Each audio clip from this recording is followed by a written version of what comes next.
Sejam muito bem-vindos à aula dos Conselhos de São Tomás de Aquino aos estudantes. Eu me chamo João, sou missionário católico, também sou interno de medicina e eu vou ministrar essa aula aqui para vocês. Eu estou gravando essa aula aqui para quem não pôde acompanhar essa aula ao vivo, tudo bem? Então, se você tiver alguma dúvida assistindo essa aula, eu te recomendo que entre em contato comigo pelo Instagram ou também pelo meu WhatsApp, se você tiver, tá bom? Então, sem mais delongas, vamos iniciar essa aula. Antes que a gente comece falando dos conselhos propriamente dito, eu queria falar um pouco sobre de onde veio essa inspiração. Primeiro, para eu fazer essa aula, e segundo, para que eu tivesse conhecimento desses conselhos. Então, eu tirei do livro A Vida Intelectual, do padre Sertilhante, né? Então, esse aqui é um livro muito interessante, foi o que me despertou o interesse para me desenvolver na vida intelectual. E, lendo esse livro aqui, lá no final, a gente tem os conselhos de São Tomás de Aquino aos estudantes, né? Que foi o que inspirou, o padre Sertilhantes a escrever esse livro aqui, A Vida Intelectual. Tá bom? Então, beleza. E aí vai funcionar da seguinte forma: eu vou trazendo alguns conselhos e aí a gente vai comentando algumas coisas para que a gente consiga aplicar na prática, na nossa vida de estudantes comuns, esses conselhos de São Tomás de Aquino, tá bem? Então, o primeiro conselho é: escolhas entrar no mar pelos regatos, não diretamente, pois é pelo que é fácil que convém chegar ao mais difícil. Este é, portanto, o meu conselho e uma instrução para ti. O que a gente pode tirar de prática desse conselho? Que é o básico, comece pelo óbvio. Como assim começar pelo óbvio? Eu já disse para vocês que eu estou no quinto ano de medicina. Então, para que eu consiga estudar uma doença, não faz sentido eu começar pelo final, ou seja, de como trata essa doença. É necessário que eu preencha os pré-requisitos para que eu chegue no conhecimento como um todo. Aqui é dado dessa forma. Então, para que eu consiga estudar uma doença, eu tenho que primeiro começar pelo conceito, o mais básico. Depois eu vou evoluindo, por exemplo, uma fisiopatologia, um diagnóstico, um tratamento. E é assim com todas as áreas. Então, psicologia, direito, pedagogia, qualquer uma dessas áreas, até mesmo o estudo da fé, ele é feito dessa forma. Então não tem como eu chegar para um catequizando, por exemplo, e explicar para ele o que é sacramento, sem antes eu explicar para ele o que é graça, certo? Então é preciso que a gente tenha essa ideia de começar pelo óbvio para depois esse conhecimento se tornar um pouco mais robusto, né? E um outro conceito interessante que complementa esse é o princípio de Pareto. O que diz o princípio de Pareto? 80% dos seus resultados estão relacionados com 20% dos seus esforços. Ou seja, quando eu vou estudar uma matéria, se eu estudar essa matéria de forma correta, 20% do meu estudo já vai estar relacionado com 80% dos meus resultados. Então, se eu começo estudando as coisas não pelas ninharias, mas pelas coisas fundamentais, com as coisas óbvias, mas fundamentais, o meu estudo ele se torna muito mais produtivo e assertivo. Tá bom? Segundo conselho, quero que sejas lento para falar e lento para dirigir-te ao parlatório. A gente pode tirar duas coisas daqui. A primeira coisa é que é necessário que a gente escute muito mais do que fala, porque dessa forma a gente consegue aprender muito mais do que ficar tomando partido e formando juízo sem antes aprender de fato.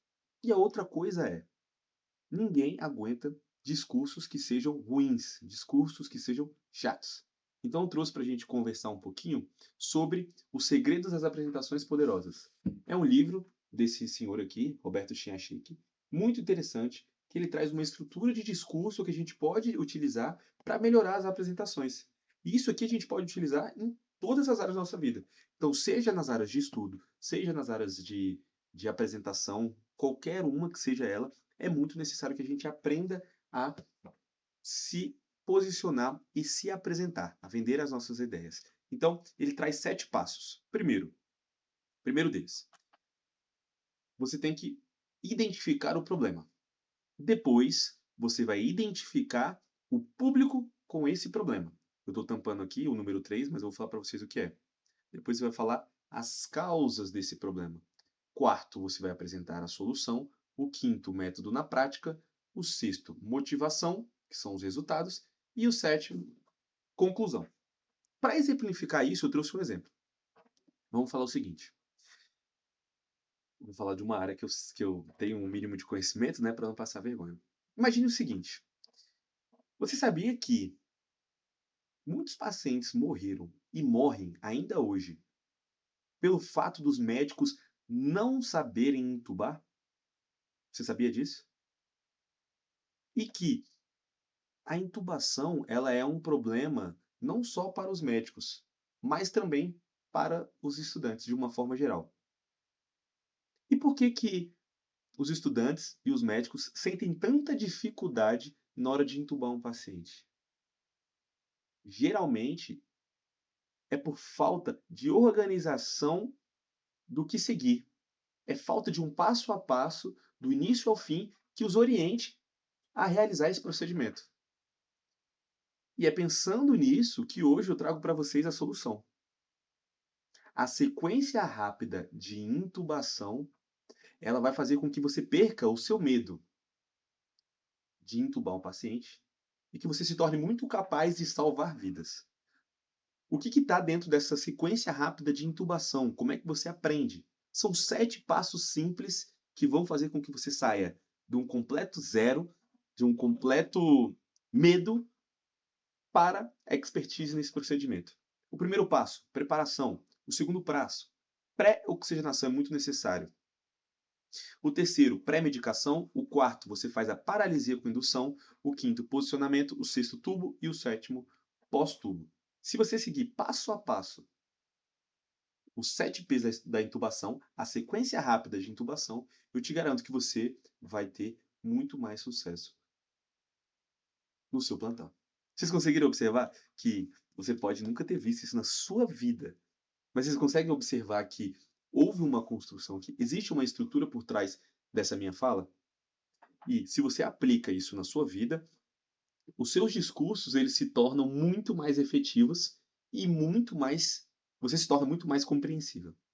Era isso que eu queria trazer para vocês dessa parte. Tudo bem? Ok.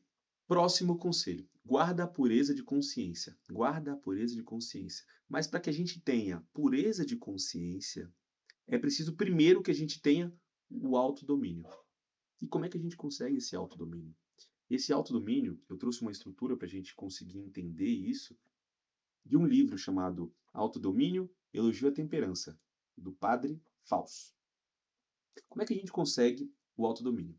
O autodomínio, ele depende de duas coisas específicas.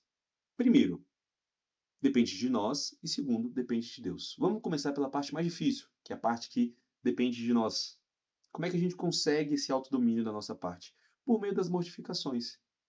E por meio das mortificações, em dois aspectos em específico: a gula e também na castidade.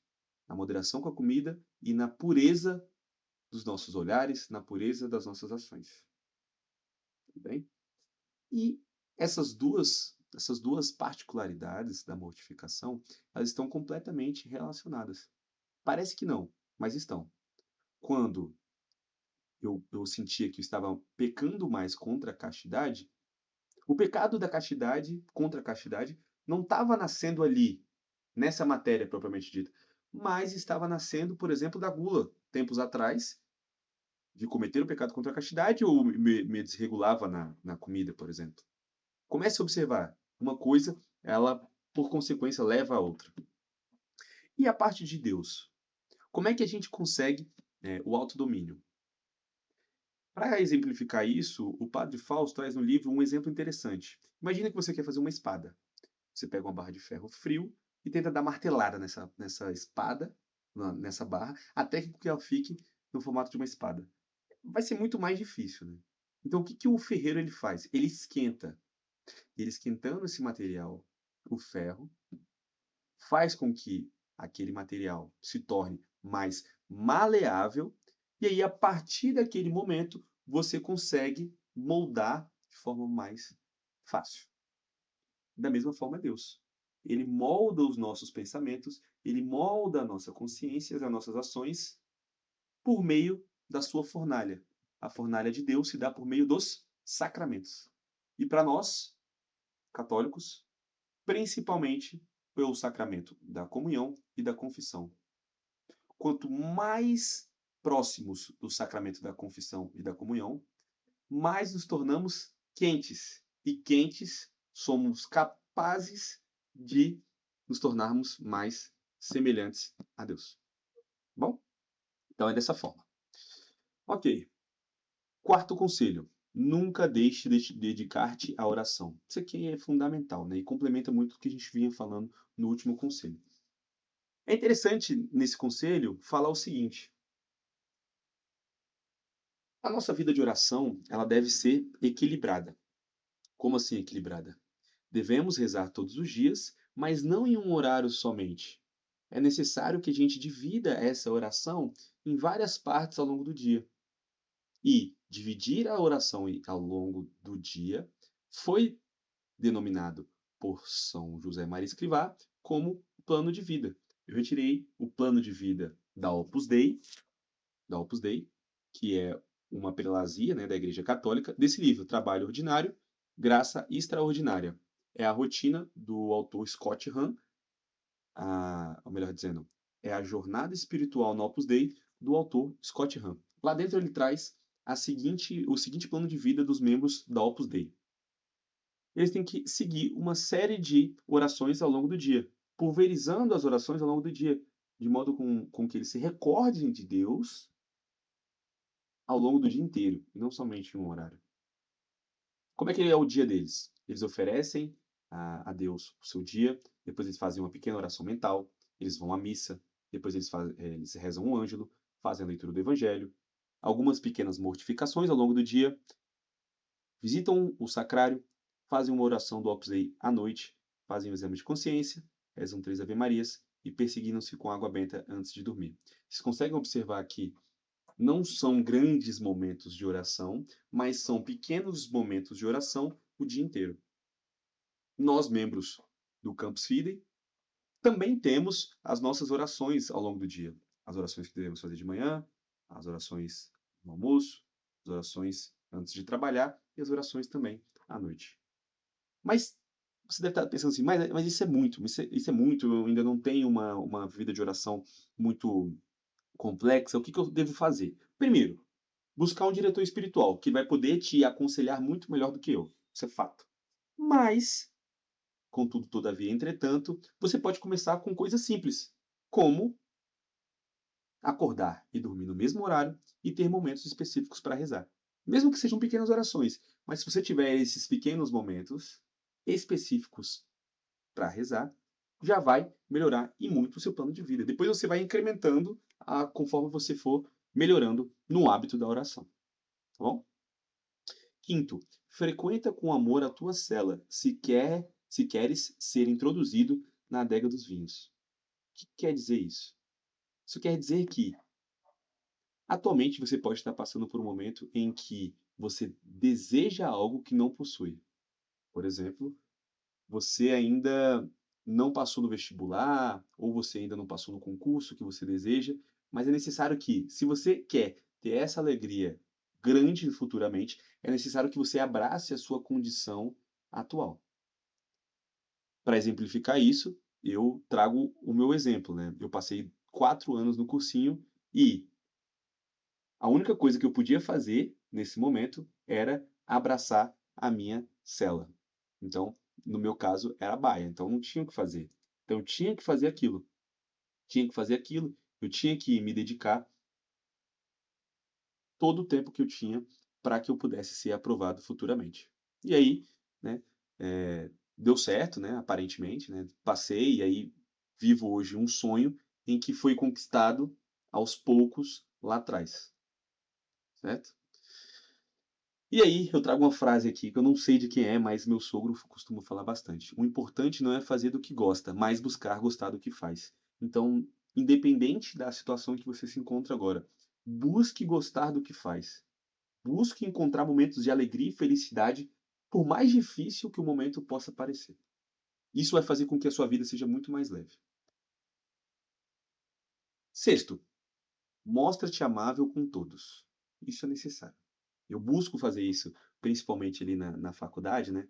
Busco tirar ali o que eu posso tirar de melhor das pessoas, mas eu complemento esse conselho de São Tomás de Aquino com o seguinte: é necessário também que você tenha o ciclo de amigos que te faça subir na vida.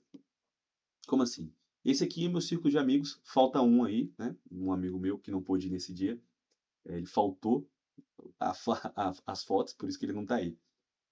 E aí eu costumo falar que esses meus amigos, eles me levam muito pra cima, sabe? Eles jogam a régua muito lá em cima. Por quê? Porque eu olho, por exemplo, vou dar um exemplo ali, a Malu. Cara, a Malu é a psicopata do saber. Eu chego todo dia pra dar plantão com ela e ela sabe tudo. E aí eu falo assim, eu fico com inveja? Não, longe de mim. Eu olho e falo assim, cara, eu preciso estudar mais. Ela me inspira a ser melhor.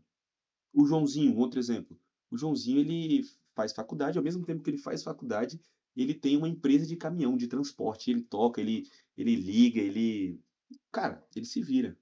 Então isso me inspira a dar valor àquilo que eu tenho e a buscar formas de empreender e formas de poder ajudar, entende? Então, cada um dos seus amigos, na medida do possível, deve jogar a régua lá em cima, para que você nunca fique na zona de conforto.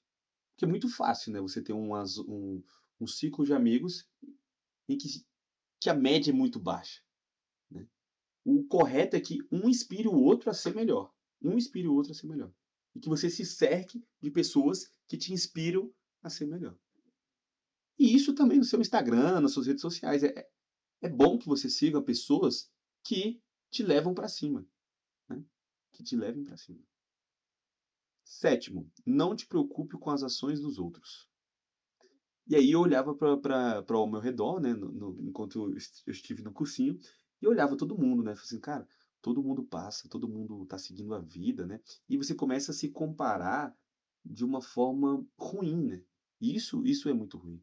Mas que é necessário que você entenda que durante a nossa vida, cada um tem o seu tempo para realizar determinadas coisas, mesmo que sejam as mesmas coisas, cada um tem o seu tempo. Então, nesses 4 anos de cursinho que eu passei lá, foram anos difíceis, mas foram anos que foram muito bem aproveitados.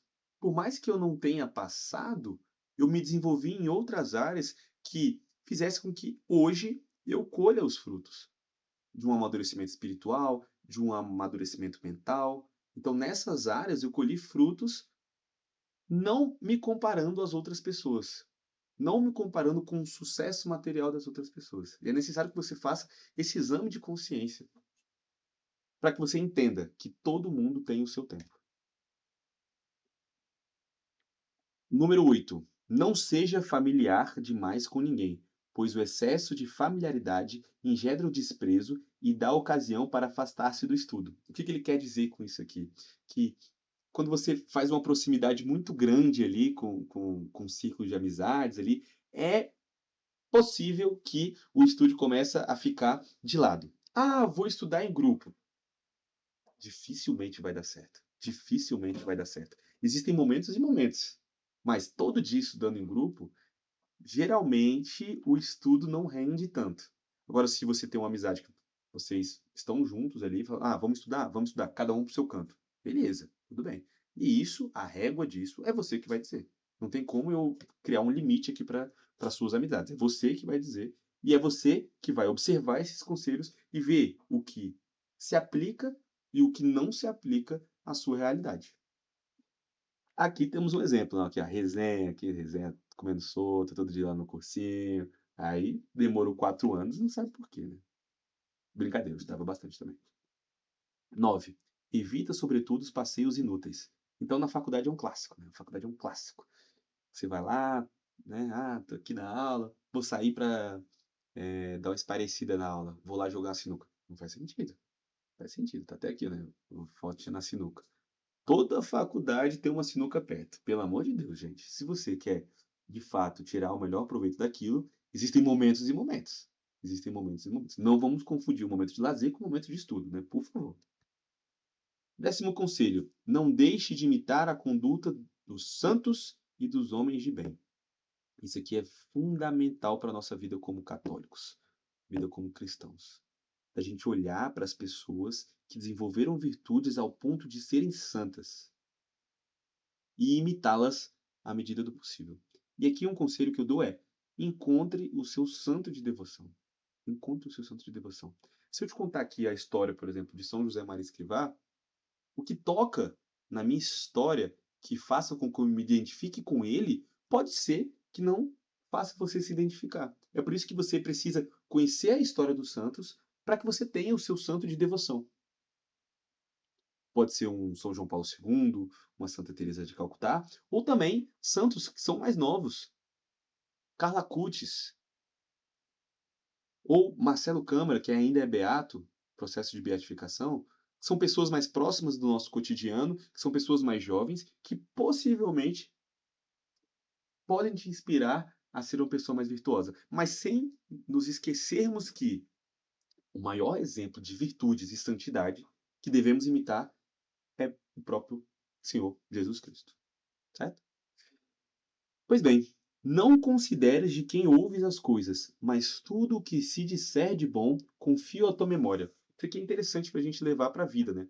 Então, o que é necessário que a gente faça é observe o mundo, observe o mundo como um todo. Observe o mundo e as pessoas que ali vivem.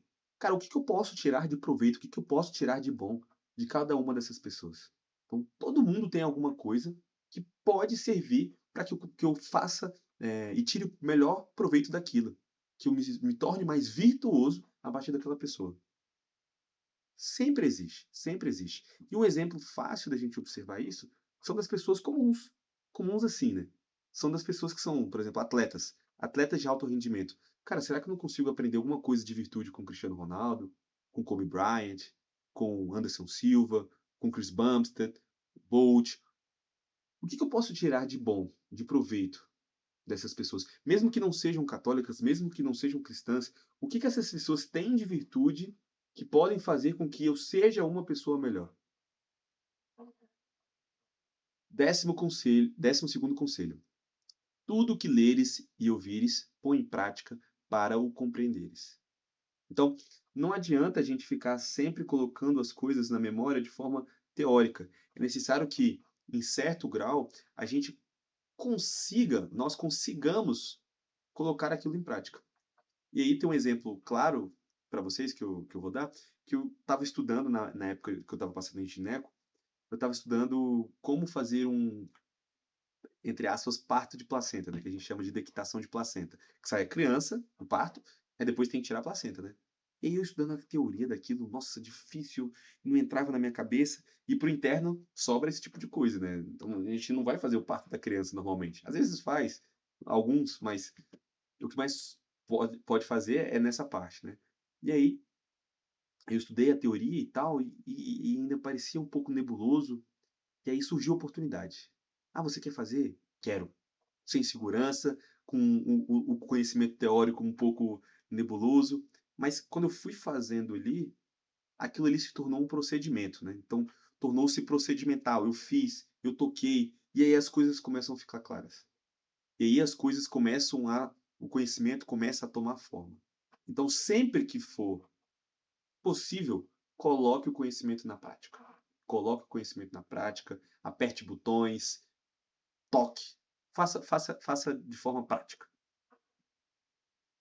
Se exponha. E aí, o que que vai ficar do trabalho? Será esse sucesso mundano? Será que de fato é passei, não passei? Será que fui promovido, não fui promovido? Será que de fato é isso que fica? E aí eu lendo esse livro aqui, Trabalhar Bem, Trabalhar por Amor, do Javier Lopes Dias, tem uma frase interessante que eu queria trazer. O que fica não é o fruto do trabalho, mas um amor de como se trabalha. É necessário que a gente coloque primeiro o amor com que se trabalha antes dos frutos do trabalho. Então, se esse vídeo aqui vai chegar a uma pessoa, 10 pessoas, 100 pessoas, 1000 pessoas, para Deus tanto faz. O que importa é se durante a gravação desse vídeo eu tenha colocado o amor para fazê-lo. De tal forma que, se eu colocar muito amor, se eu colocar de fato amor no que eu estou fazendo, o que estou fazendo agora torna-se torna-se um projeto de santificação pessoal, Ou seja, eu consigo ser salvo por meio do meu trabalho, colocando amor naquilo que faço. Então, o que fica não é o fruto do trabalho, mas o amor de como se trabalha. E é claro, colocando amor nas coisas, fazendo as coisas com empenho, esses frutos, eles são inevitáveis. Esses frutos são consequência daquilo que a gente faz. Então, se eu trabalho bem, se eu trabalho com amor, eu provavelmente serei promovido. Mas não é o foco. O foco é fazer bem aquilo que se está fazendo. Certo? 13. Esclarece as tuas dúvidas. Isso aqui é um clássico, né? Então, às vezes a gente está numa trilha de conhecimento em que a trilha de conhecimento é uma fileira de dominós, que você vai derrubando um, e aí, por consequência. E se você não tira aquela dúvida que parece ser boba, ela pode ser uma dúvida fundamental que vai interromper o seu processo de aquisição de conhecimento. Então é necessário que você tire todas as dúvidas. Inclusive, se você tiver dúvida agora, tire aqui nos comentários. Tire aqui nos comentários. Mas não deixe de tirar as suas dúvidas. 14º conselho. Esforça-te para armazenar tudo o que puderes na biblioteca do teu espírito, como quem enche um vaso. E aqui a gente está falando um pouco de memória, né? E memória, a gente já pode trazer um conceito interessante que todo estudante precisa fazer, que é de revisar. Então a gente entra na questão de revisão. Cara, essa curva do esquecimento ela é muito famosa, ela foi desenvolvida por Ebbinghaus, né? E aí ela fala o seguinte: se você estudar agora e não tiver mais contato com esse conteúdo, em 24 horas você já esqueceu basicamente 80%. Se você faz uma revisão 24 horas depois e nunca mais toca no assunto, você já começa a reter 60%. Então, essa teoria ela foi importante para que a gente entenda que é necessário você dividir a revisão. Que você faça essa revisão de maneira espaçada. E dessa forma, você consegue alimentar essa biblioteca do teu espírito, seja com conteúdos práticos da sua vida cotidiana, da sua, da sua matéria de formação profissional, seja também de conhecimentos teóricos acerca da fé, acerca de outros assuntos. Tudo é necessário revisar. Tudo é necessário revisar. 15º conselho. Não busques o que está acima de ti. Não busques o que está acima de ti. E aí, para exemplificar isso, eu trouxe uma questão interessante. Quando a gente está no vestibular, o que a gente mais quer é passar em medicina, quer passar no seu curso, né, que você pretende. Só que acontece uma particularidade na medicina, que é o seguinte, as pessoas elas entram na medicina já pensando na residência. Então, elas já entram no primeiro semestre, já querem completar o currículo para a residência médica. Isso é uma demonstração clara de que as pessoas já entram buscando aquilo que está acima delas. Então, eu já entro na faculdade querendo uma vaga lá na residência do Hospital das Clínicas da USP. Mas qual que é o problema disso, então? O problema disso é que, a partir do momento que eu começo a buscar o que está acima de mim, aquilo que está acima e além das minhas capacidades, daquilo que é a minha responsabilidade do momento, o meu presente, aquilo que nós temos agora, começa a perder o seu sentido. A gente começa a perder os detalhes que são as coisas que mais importam para nós. E aí a gente começa a entrar num ciclo que é eu só desejo aquilo que eu não tenho. E quando eu adquiro aquilo, eu começo a desejar outra coisa, e aí a gente vai, por consequência, vivendo a vida dessa forma, sempre almejando aquilo que está acima de mim, aquilo que eu não tenho no momento. Então, quando eu estou no ensino médio, eu só quero entrar na faculdade. Quando eu estou na faculdade, eu quero estar no mercado de trabalho. Quando eu estou no mercado de trabalho, eu quero um emprego melhor. Quando eu quero um emprego melhor, quando eu tenho um emprego melhor, eu quero viajar. Quando eu viajo, eu quero um emprego ainda melhor. E aí a gente vai seguindo a nossa vida e aquilo que é mais importante para nós, aquilo que dá o sentido da nossa vida, começa a ficar ofuscado. Começa a ficar ofuscado. Mas então, qual que é o sentido da vida? E aí, lendo um livro que eu achei muito interessante, que é Em Busca de Sentido, de Viktor Frankl, ele traz lá a definição do sentido da vida. Qual que é essa definição que ele traz lá? O sentido da vida é: Cada qual tem a sua própria vocação ou missão específica na vida. Cada um precisa executar uma tarefa concreta que está a exigir realização. Nisso, a pessoa não pode ser substituída, nem pode ter sua vida repetida. Assim, a tarefa de cada um é tão singular como a oportunidade específica de levá-la a cabo. Ou seja, cara, existem muitos católicos. Existem muitos católicos que fazem medicina. Existem muitos católicos que fazem medicina que se chamam João. Só que só eu sou católico que faz medicina, que é noivo da Isabel, que é filho do Jetson e da Solange, que é irmão da Carol. Então você consegue observar que nós temos contextos únicos. E dentro desse nosso contexto, existem coisas que só nós podemos fazer. Só nós podemos fazer. E a nossa vida não pode ser substituída ou repetida. Então existem detalhes e pequenas tarefas que nós temos que realizar na nossa vida. Existem vidas que nós iremos tocar e essas vidas serão mudadas e que só eu posso tocar, ou só você que me assiste agora pode tocar. Então, conseguem perceber que a partir do momento que a gente começa a desejar algo que a gente não tem, que está além das nossas capacidades, essas pequenas coisas que dão um sentido na nossa vida, elas começam a se perder? Então é necessário que a gente entenda o nosso local, onde estamos e, dentro do nosso contexto, qual é a atividade que está a exigir a realização e que eu e você não podemos ser substituídos. E dessa forma, a gente chega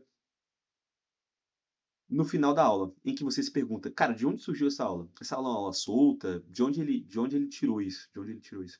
Cara, essa aula é uma aula extra, é uma aula a mais do método estudante ordinário que eu criei.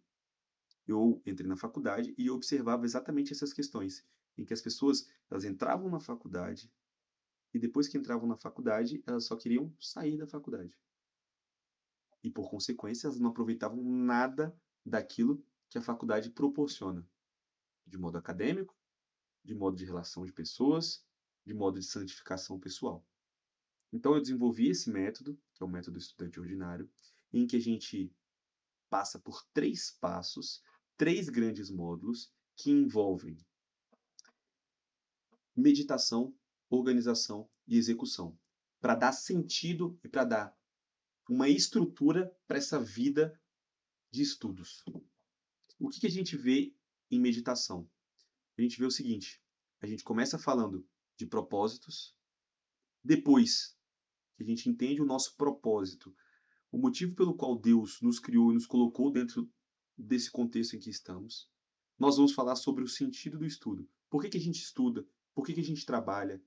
Por que é importante eu valorizar essas atividades pequenas da vida diária?